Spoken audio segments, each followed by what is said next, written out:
আসসালামু আলাইকুম, সবাইকে সুস্বাগতম। অন্যদিন সন্ধ্যায় আসি, আজকে আমি দুপুরবেলা আসলাম ছাদে। তো আমি অনেকবার দেখিয়েছি আমার এই গাছটা, এটা হলো সফেদা। হ্যাঁ, তো এই দেখেন এই সফেদা ফল গাছটা, এটাতে প্রচুর পরিমাণে সফেদা হয়েছে। এই প্রচুর পরিমাণে সফেদা আগে। তো এই গাছটা একদিনে বড় হয়নি, এই গাছটার পিছনে 2-2.5 বছর শ্রম দিতে হয়েছে, প্রতিদিন পানি দিতে হয়েছে। যে আজকে কয়েকদিন ধরে বৃষ্টি হচ্ছে না, গাছের গোড়া একটু শুকিয়ে গেছে, এখন পানি দিব, যার জন্য আসছে। এই যে গাছটা নেতিয়ে গেছে, যার জন্য আমি চলে আসছি। কারণ প্রত্যেকটা জিনিসের যত্ন ছাড়া, পরিশ্রম ছাড়া, পরিচর্যা ছাড়া কোনো কিছুই করা যায় না। তো আমরা যদি প্রত্যেকটা জিনিসের যত্ন নিয়ে চেষ্টা করি, দেখেন যত্ন নেই, তাহলে প্রত্যেকটা জিনিস আমাদেরকে প্রতিদান দেবে, ফিডব্যাক দেবে।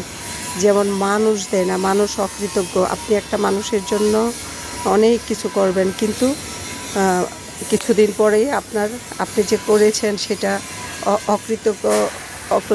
অকৃতজ্ঞের মতো সেটা সে আর প্রকাশ করবে না, ফিডব্যাক দেবে না। কিন্তু গাছের যে ত্যাগ, এই যে ফল আমরা খাই, আমরা জীবন ধারণ করি, নানা রকম রোগের হাত থেকে বাঁচি, আল্লাহ প্রত্যেকটা জিনিসের মধ্যে প্রতিষেধক দিয়েছেন। এই সফেদা ফল প্রচুর আয়রন সমৃদ্ধ একটি ফল। এখানে জিঙ্ক, ফসফরাস, তারপরে ক্যালসিয়াম, পটাশিয়াম এই সফেদাতে রয়েছে। এই সফেদা ফল যদি আমরা খাই, কোষ্ঠকাঠিন্য থাকবে না। তো এই যে বিভিন্ন নেয়ামতে ভরা এই ফল, এই যে আল্লাহ আমাদের জন্য সৃষ্টি করেছেন, আমরা এই আল্লাহর নিখুঁত সৃষ্টিকে কে কতটুকু দেখে, কে কতটুকু স্মরণ করি।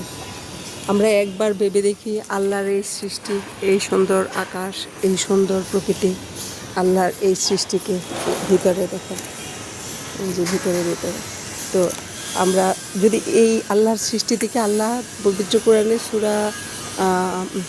সূরা ইয়াসিনে বলছেন যে দেখো না পাখি কিন্তু কারো উপর নির্ভরশীল না, পাখির খাদ্য পাখি নিজেই জোগাড় করে। তো আল্লাহ বলেছেন যে দেখো না শূন্য পেটে পাখিগুলা কিভাবে সকালে ঘর থেকে বের হয়ে যায়, সন্ধ্যায় উদর ভর্তি করে গাছে ফিরে আবার ঘরে নিড়ে ফিরে আসে। কিন্তু আমরা কিন্তু নির্ভরশীল। আমি নারী, আমি নির্ভরশীল, যার জন্য আমি আসলে আমার অবসর সময় এই গাছ লাগাই, একদম বসে থাকি না, এগুলো আমার ভালো লাগে। তো আমরা আত্মনির্ভরশীল যে চাকরি করলেই হব সেটা না। তো আমরা এইভাবে নিজেরা ছাদ বাগান, কৃষিকাজ করেও নিজেকে আত্মনির্ভরশীল করতে পারবো।